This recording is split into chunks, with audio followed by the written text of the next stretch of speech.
today we are going to start the third chapter of first unit, that is human reproduction. But before start this chapter, I want to introduce you some important basic term that helps you a lot in this chapter. The number one is gametogenesis. Gametogenesis. Gameto देखो genesis means formation और gameto means gamete, means gamete formation is called gametogenesis. Male gamete is called sperm while female gamete is called egg भी बोल देते हैं, ovum भी बोल देते हैं, ova भी बोल देते हैं, बात एक ही है. नेक्स्ट टर्म है इंसीमिनेशन. इंसीमिनेशन. What is insemination? Transfer of sperm. Transfer of sperm inside female body, or we can also say that transfer of sperm into genital tract. Genital tract of female. Male के द्वारा sperm का female genital tract, जो female reproductive tract है, उसके अंदर transfer होना, that is called insemination. Third term is fertilization. Fertilization. Fertilization means fusion of sperm with the egg of female is called fertilization.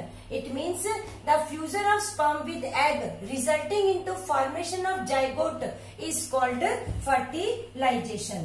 Fourth term is cleavage. जो zygote बना है fertilisation के दौरान, उसके अंदर डिवीजन होना, और जाइगोट डिवाइड होकर पहले क्या बनाएगा? मरूला. फिर डिवीजन होकर इसमें क्या बनेगा? ब्लास्टूला. फिर गैस्ट्रूला बनेगा. फिर एक क्या बनेगा? आपका फीटस बनेगा. तो इस प्रकार से इसमें डेवलपमेंट होगी, जिसको भी हम डिटेल में पढ़ेंगे. क्लीवेज का मतलब है जाइगोट से एक फीटस डेवलपमेंट होना. उस दौरान वो कई सारे चेंजेस आते हैं. मरूला बनता है, ब्लास्टूला बनता है, गैस्ट्रूला बनता है, बाद में क्या बनता है? फीटस. तो उस टर्म को हमने क्या नाम दे दिया? क्लीवेज का नाम देते हैं. फिफ्थ क्या कहता है? इम्प्लांटेशन. इम्प्लांटेशन. इम्प्लांटेशन क्या कहता है कि जो स्टेज बनी जाइगोट, मॉरूला और ब्लास्टूला, तो जो ब्लास्टूला है उसका यूट्रस के वॉल के साथ अटैचमेंट हो जाना after fertilization, this is called implantation. और जो इम्प्लांटेशन है ये किसको रिप्रेजेंट करता है? प्रेगनेंसी को. किसको रिप्रेजेंट करता है? प्रेगनेंसी को रिप्रेजेंट करता होता है. तो इम्प्लांटेशन क्या हो जाएगा? Attachment of blastula with the wall of the uterus, it is called implantation. Next term कौन सी आती है हमारे पास में? Sixth, establishment of placenta. Establishment of placenta. देखो प्लेसेंटा को आप एक फीटियो मैटरनल, मतलब ये क्या कहता है? फीटियो मैटरनल मतलब कि एक बच्चा और एक माँ के बीच में जो कनेक्शन है, दैट इज कॉल्ड प्लेसेंटा.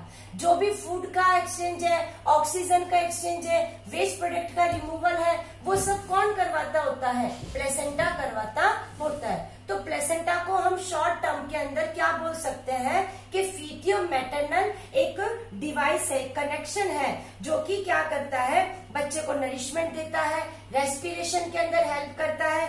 दूसरा जो एक्सक्रीशन है, वेस्ट प्रोडक्ट का रिमूवल है, वो भी कौन करवाता है? प्लेसेंटा करवाता होता है. नेक्स्ट टर्म हमारे पास में कौन सी आती है? Embryonic development. कौन सी टर्म आ जाएगी? Embryonic development. देखो पहले मैं आपको एक छोटी सी चीज बताती हूँ बच्चों. सबसे पहले क्या बनता है? जाइगोट. जाइगोट के बाद क्या बनता है? एम्ब्रियो. और एम्ब्रियो के बाद क्या बनता है? फीटस. सबसे जो आफ्टर फर्टिलाइजेशन जो पहला स्ट्रक्चर बना डेट इज जाइगोट। जाइगोट से 3 मंथ तक का जो बेबी है डेट इज एम्ब्रियो, और जब तक उसकी डिलीवरी नहीं हो जाती उसे हम क्या बोलते हैं, फीटस का नाम देते होते हैं। तो ये एम्ब्रियोनिक डेवलपमेंट होगा। इस दौरान क्या होगा, जो एम्ब्रियो है वो उसके अंदर जर्म लेयर फॉर्मेशन होगी, प्राइमरी जर्म्स बनेंगी। जैसे एम्ब्रियो में 3 जर्म लेयर बनेगी, एक्टोडर्म सबसे बाहर वाली, मीजोडर्म बीच वाली, और एंडोडर्म।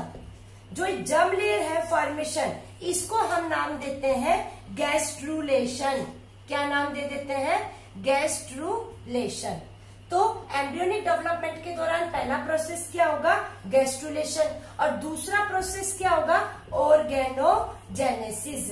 अब ये जो आपकी 3 जर्म लेयर है ये अलग अलग ऑर्गन फॉर्मेशन में हेल्प करेंगी, और वो जो एम्ब्रियो वो जैसी ऑर्गन डेवलपमेंट होनी शुरू होगी किसमें कन्वर्ट हो जाएगा, फीटस के अंदर डबल कन्वर्ट हो जाएगा। तो एम्ब्रियोनिक डेवलपमेंट में गैस्ट्रुलेशन होगा। गैस्ट्रुलेशन मतलब जर्म लेयर बनना। जर्म लेयर कितनी है, 3, एक्टोडर्म, एंडोडर्म, मीजोडर्म। एक्टोडर्म सबसे बाहर वाली, मीजो मिडल, और एंडो कौन सी हो जाएगी, अंदर वाली। उसके बाद नेक्स्ट स्टेप क्या होगा, ग्रोथ एंड डेवलपमेंट।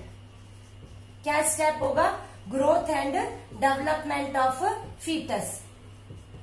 जो फीटस बना है वो प्लेसेंटा के थ्रू नरिशमेंट लेगा, उसमें ग्रोथ होगी, उसमें डेवलपमेंट होगी, और वो क्या करेगा, जो एम्ब्रियो है, जो पीरियड है उसका एम्ब्रियो का टोटल मदर बॉडी के अंदर जितने समय तक रहता है उस पीरियड को हम क्या नाम दे देते हैं, गेस्टेशन पीरियड। मतलब फर्टिलाइजेशन से लेकर जब तक बच्चे का जन्म नहीं हो जाता, जब तक डिलीवरी नहीं हो जाती, तब तक बच्चा इनसाइड द वोब रहता है, और वो पूरा टाइम पीरियड क्या कहा जाता है, गेस्टेशन पीरियड। जैसे ह्यूमन बीइंग में कितने मंथ का होता है, फीमेल में 9th मंथ का गेस्टेशन पीरियड है।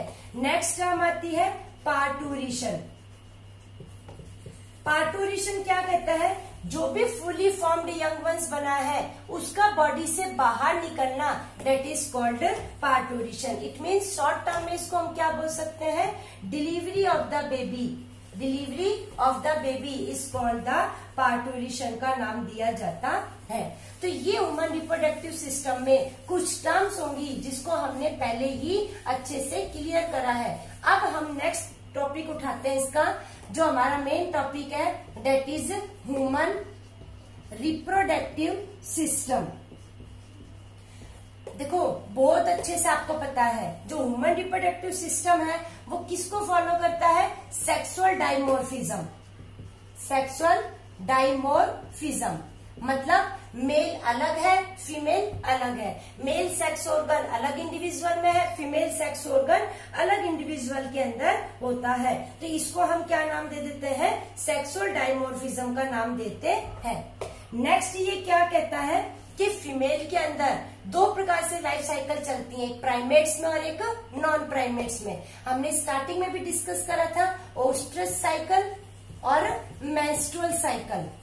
मेंस्ट्रुअल साइकिल किस में होती है, प्राइमेट्स में, और नॉन प्राइमेट्स में कौन सी साइकिल होती है, ओस्ट्रस साइकिल चलती है। मेंस्ट्रुअल साइकिल में कंटिन्यूअस ब्लीडिंग होती है पर हर मंथ और कुछ टाइम पीरियड के लिए 2 डेज 3 डेज 4 डेज के लिए, जबकि ओस्ट्रस साइकिल के अंदर कोई ब्लीडिंग नहीं होती। इसको हम हीट साइकिल भी कहते हैं, जिसमें फीमेल जो है वो मेल को कॉपुलेशन के लिए इन्वाइट करती है, that is called the oestrus cycle. दूसरा ये क्या कहता है, हम 2 टर्म और पढ़ेंगे, एक टर्म है मेनार्च और एक टर्म है मेनोपोज। कौन सी टर्म हो जाती है, मेनोपोज। मेंस्ट्रुअल साइकिल का फीमेल के अंदर स्टार्टिंग होना, डेट इज कॉल्ड मेनार्च। ये 10 to 12 ईयर की एज में स्टार्ट हो जाती है। तो जो मेंस्ट्रुअल साइकिल है, जो मेनार्च है, वो रिप्रोडक्टिव लाइफ को स्टार्ट करती है, जबकि मेनोपोज क्या कहता है, उस मेंस्ट्रुअल साइकिल का बंद होना, स्टॉपेज ऑफ मेंस्ट्रुअल साइकिल, जो 45 से लेकर 50 तक की एज में स्टॉप होती है। तो ये रिप्रोडक्टिव लाइफ को खत्म करती है, स्टॉप करती है, जबकि मेनार्च रिप्रोडक्टिव लाइफ को क्या करता है, स्टार्ट करता होता है। Clear this term? Again I am repeating that menarche is the beginning of menstrual cycle. Menopause is the ending of menstrual cycle. It starts reproductive life. It ends reproductive life. It occurs in the age of 10 to 12 years. It occurs at the age of 45 to 50 years. Next है female में 28 days की menstrual cycle होती है. कितने days की होती है? 20. लेकिन it varies from female to female. किसी में 30 डेज की भी होती है, किसी में मोर देन 30 भी होती है, किसी में 28 से कम की भी होती है. लेकिन यहाँ पर इंपॉर्टेंट बात क्या है कि जो ओवुलेशन है, ओवुलेशन मतलब जो एग फॉर्मेशन है, एग रिलीज होना, वो कब होता है? इस मेंस्ट्रुअल साइकिल के मिड में. सपोज करो आपकी मेंस्ट्रुअल साइकिल 28 डेज की है, तो एग रिलीज किस दिन होगा? 14 डेज पे. 30 की है तो एग रिलीज किस दिन होगा? 15 डेज पे. और उस दिन chances of fertilization during copulation are maximum. तो ये main point is that the ovulation takes place at the mid of the menstrual cycle. जितने दिन की आपकी मेंस्ट्रुअल साइकिल है उसके मिड पे क्या होगा? ओवुलेशन मतलब एग रिलीज होगा. और अगर उस दिन कॉपुलेशन या सेक्सुअल कॉन्टेक्ट होता है तो chances of fertilization are maximum. Next क्या कहता है? जो मेल सेक्स ऑर्गन है, जो प्राइमरी मेल सेक्स ऑर्गन है, दैट इज टेस्टिस. कौन सा है? टेस्टिस. और ये टेस्टिस एक पाउच लाइक स्ट्रक्चर्स के अंदर प्रेजेंट होती हैं. कहाँ प्रेजेंट होती हैं? पाउच लाइक, जिसे हम क्या नाम देते हैं? स्कॉटम. क्या नाम दे देते हैं? स्कॉटम. ये जो टेस्टिस है ये एक्स्ट्रा मतलब एब्डोमेन से आउटसाइड होती हैं और किस में प्रेजेंट है? स्कॉटम के अंदर प्रेजेंट है. क्यों प्रेजेंट है? क्योंकि टेस्टिस किसकी फॉर्मेशन करती हैं? Sperm formation. और स्पर्म फॉर्मेशन के लिए इनको लो टेम्परेचर रिक्वायरमेंट होती है और वो low temperature 2 to 3 degree less than the body temperature कहाँ अवेलेबल होता है? स्कॉटम में अवेलेबल होता है. नेक्स्ट क्या कहता है कि जो मेल है उसका जो उसमें कॉमन, मेल के अंदर कॉमन यूरिनोजेनाइटल सिस्टम है. कॉमन यूरिनोजेनाइटल सिस्टम है मतलब स्पर्म ही एक ही ओपनिंग से रिलीज होंगे और यूरिन भी उसी ओपनिंग से रिलीज होगा. That is called common urinogenital system का नाम दिया जाता है. फीमेल की बॉडी में इंटरनल फर्टिलाइजेशन होता है. कैसा फर्टिलाइजेशन? इंटरनल. ये है फैलोपियन ट्यूब्स. ये ओवरी. फैलोपियन ट्यूब्स के 3 पार्ट है, इस्थमस, एम्पुला और ये फंडस जो बॉडी है. ये क्या कहता है? जो ये रीजन है इस्थमस और एम्पुला, इस्थमस और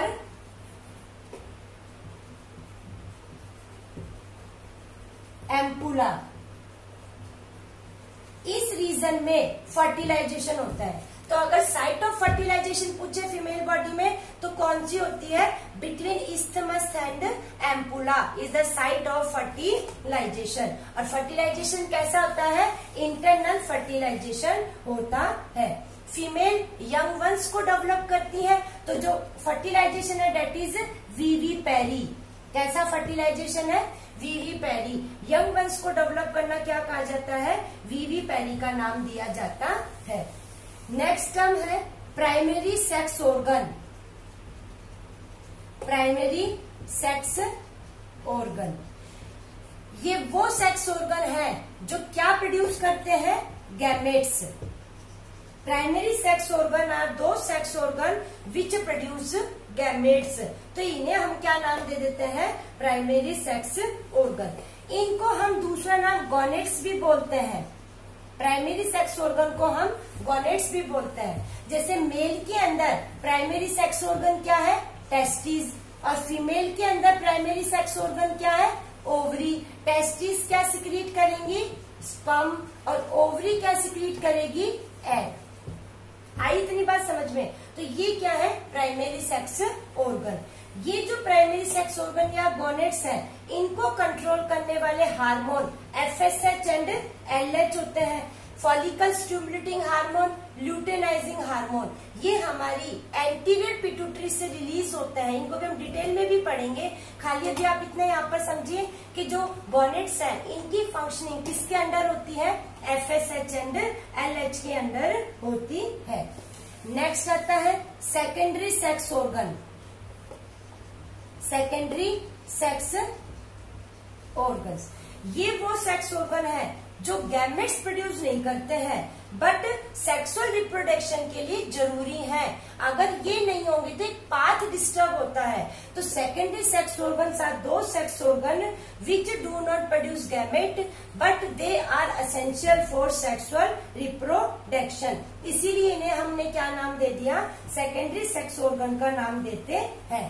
जैसे कि इसके एग्जाम्पल कौन कौन से हो जाएंगे, वासा इफ्रेंशिया, ये मेल के अंदर, अभी हम इनको पढ़ेंगे, वासा इफ्रेंशिया, फैलोपियन ट्यूब्स फीमेल में, यूट्रस फीमेल में, ये सब कैसे हैं, और वास differentia, seminal vesicle, prostate gland, ये सब रिप्रोडक्शन में टेक पार्ट करते हैं लेकिन गैमेट सिक्रीट नहीं करते। तो other than gamete secreting organs are secondary sex organs while gamete secreting organs are primary sex organ. तो प्राइमरी सेक्स ऑर्गन कौन से हो जाते हैं, जो गैमेट सिक्रीट करते हैं। Secondary sex organ gamete secrete नहीं करते हैं।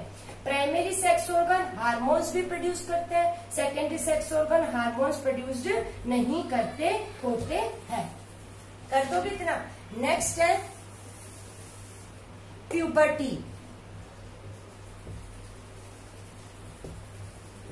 क्या है puberty? The stage when primary sex organs are functional.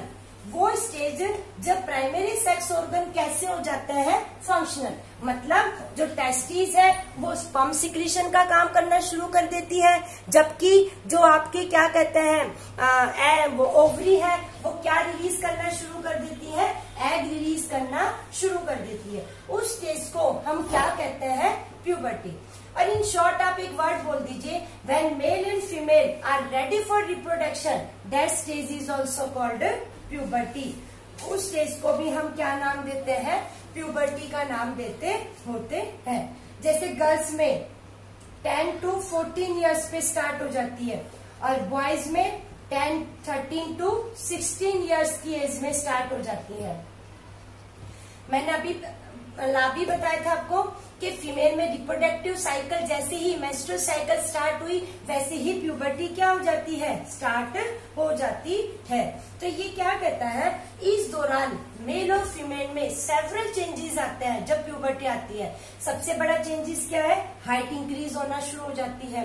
Female के अंदर ब्रेस्ट डेवलपमेंट, हिप बॉर्डन्स हो जाते हैं, ओवरी एग रिलीज करना शुरू कर देती है, बॉडी पे फेस पे पिंपल्स आने शुरू हो जाते हैं। जबकि मेल के अंदर टेस्टिस का साइज बड़ा होना शुरू हो जाता है, पेनिस का साइज इनलार्ज हो जाता है, बॉडी के ऊपर हेयर ग्रोथ आने डेवलपमेंट हो जाती है। तो ये किसके सिम्टम्स है, प्यूबर्टी के सिम्टम्स है, when male and female are ready for reproduction. Next term है एक्सेसरी और एक्सटर्नल और सेकेंडरी सेक्स कैरेक्टर्स। ये वो कैरेक्टर है जो मेल को किससे अलग करते हैं, फीमेल से। मतलब अगर हम एक्सटर्नली या मोर्फोलॉजिकली देखते हैं तो हम देखकर पता लगा सकते हैं कि मेल कौन सी है और फीमेल कौन सा है। तो ये वो कैरेक्टर है जो डिस्टिंगनेस लाते हैं किस किस के बीच में, मेल और फीमेल के बीच में डिस्टिंगनेस करते हैं। ये वो कैरेक्टर है जो दोनों को एक दूसरे से सेपरेट करते हैं। और ये कैरेक्टर क्या कहे जाते हैं, एक्सेसरी बोल दो, एक्सटर्नल बोल दो, सेकेंडरी सेक्स कैरेक्टर बोल दो, ये सारे एक ही बात होती है। जैसे कि अभी आपको एग्जांपल देती हूँ, जो मेल होते हैं उनकी हाइट फीमेल के कंपैरिजन में क्या होती है, ज्यादा होती है। देखो एक्सेप्शन तो हर जगह है, लेकिन हाइट क्या होती है, ज्यादा। फेशियल जो ग्रोथ है वो मेल में क्या होती है, ज्यादा, फीमेल में क्या होती है, कम होती है। दूसरा, मेल में ब्रेस्ट डेवलपमेंट नहीं होती, फीमेल के अंदर ब्रेस्ट डेवलपमेंट होती है। अगली बात क्या कहता है, मेल के अंदर बॉडी मोर मस्कुलर होती है, फीमेल में बॉडी लेस मस्कुलर होती है। मेल की जो वॉइस है वो लो पिच की होती है, मेल की वॉइस कैसी होती है, लो पिच की। जबकि फीमेल की जो वॉइस है उसकी श्रिल मतलब पिच तीखी होती है, कैसी होती है, तीखी होती है। मेल के अंदर मेटाबॉलिक रेट हाई होता है, फीमेल में मेटाबॉलिक रेट क्या होता है, कम होता है। दूसरा, जो मेल है breathing is predominantly abdominal, male के अंदर जो ब्रीथिंग है वो कैसी है, एब्डोमिनल, जबकि फीमेल के अंदर जो ब्रीथिंग होती है वो कैसी है, थोरेसिक। कैसी होती है, थोरेसिक होती है। मेल की स्किन थोड़ी सी हार्ड और रफ हो जाती है, फीमेल की स्किन कैसी होती है, सॉफ्ट होती है। ये कुछ इंपॉर्टेंट टर्म थी, कुछ कैरेक्टर थे जो हम इस चैप्टर में करें। अभी नेक्स्ट टॉपिक हम कवर करते हैं मेल रिप्रोडक्टिव सिस्टम। जो बेसिक जो इम्पोर्टेंट चैप्टर है वो यहां से स्टार्ट हो रहा है, मेल रिप्रोडक्टिव सिस्टम। जो मेल रिप्रोडक्टिव सिस्टम है वो किसका बना हुआ होता है, वन पेयर ऑफ टेस्टिस। एक पेयर किसका होता है, टेस्टिस का। एक्सेसरी डक्ट्स होती हैं, accessory ducts, accessory glands present होती हैं और एक्सटर्नल जिनाइटेलिया। आई बात समझ में। अब बात आती है एक्सेसरी डक्ट्स कौन कौन सी होती हैं, कौन कौन सी है, rete testis, vasa efferentia, epididymis, epididymis, vasa deferentia, ठीक है, और ejaculatory duct, ejaculatory duct and urinogenital duct, जिसे हम यूरिथ्रा भी बोलते हैं, यूरिथ्रा। आई बात समझ में। देखो, रेटिटेस्टिस, वासा इफ्रेंसिया, एपिडिडाइमिस और वासा डिफरेंशिया, ये स्पर्म को स्टोर भी करती है और स्पर्म को नरिश भी करती है। तो अगर पेपर में आ जाए name accessory ducts which store and nourish the sperm, that time you have to write reticestis, vasa efferentia, epididymis and vasa differentia। कर सकते हो। अगला क्या कहता है, एक्सेसरी जिनाइटल ग्लैंड्स कौन कौन सी हैं, accessory genital glands, seminal vesicle, seminal vesicles, prostate gland and bulbourethral gland, bulbourethral gland. ये क्या है, एक्सेसरी जिनाइटल ग्लैंड्स, जो स्पर्म को नरिशमेंट का काम करती हैं। अगर ये ग्लैंड फंक्शनिंग करना बंद कर देंगी तो कॉपुलेशन नहीं हो पाएगा, फर्टिलाइजेशन नहीं हो पाएगा। अगला ये क्या कहता है, स्कॉर्टम एंड पेनिस, स्कॉर्टम एंड पेनिस, इन्हें हम नाम दे देंगे एक्सटर्नल जिनाइटेलिया। ये एक्सेसरी सेक्स ऑर्गन्स हैं जो गैमेट्स प्रोड्यूस नहीं करते हैं पर रिप्रोडक्शन के अंदर हेल्प करते होते हैं। सिर्फ टेस्टिस ही प्राइमरी सेक्स ऑर्गन है। तो सबसे पहले इसमें हम लेते हैं टेस्टिस। एक पेयर टेस्टिस का प्रेजेंट होता है, एक्स्ट्रा एब्डोमिनली होता है। ये टेस्टिस का जो वेट है वो है 12 ग्राम। टेस्टिस एक पाउच लाइक स्ट्रक्चर के अंदर प्रेजेंट होती हैं और इस पाउच लाइक स्ट्रक्चर को हम क्या नाम देते हैं, स्क्लेरोटम। इस पाउच लाइक स्ट्रक्चर में क्यों प्रेजेंट होती हैं, क्योंकि टेस्टिस स्पर्म फॉर्मेशन करते हैं। स्पर्म फॉर्मेशन के लिए लो टेम्परेचर चाहिए, तो लो टेम्परेचर कहाँ अवेलेबल होता है, स्क्लेरोटम। बॉडी से 2 से 3 डिग्री सेल्सियस टेम्परेचर कम होता है। This scrotum hang between the 2 thighs extra abdominally. Next is, ये जो टेस्टिस है ये क्या प्रोड्यूस करती हैं? मेल हार्मोन भी प्रोड्यूस करती हैं, जिसे हम नाम देते हैं एंड्रोजन्स। राउंडेड होती हैं, सॉफ्ट होती हैं, पिंकिश कलर की होती हैं, 4 से 5 सेंटीमीटर इनकी लेंथ होती है, 2 से 3 सेंटीमीटर इनकी थिकनेस होती है और 2 से 3 सेंटीमीटर ही इनकी क्या होती है? विड्थ होती है। ये टेस्टिस इंटरनली किसके साथ अटैच होती है? एब्डोमेन के साथ। अंदर की तरफ ये टेस्टिस एब्डोमेन से अटैच होती हैं by the help of spermatic code. Spermatic code.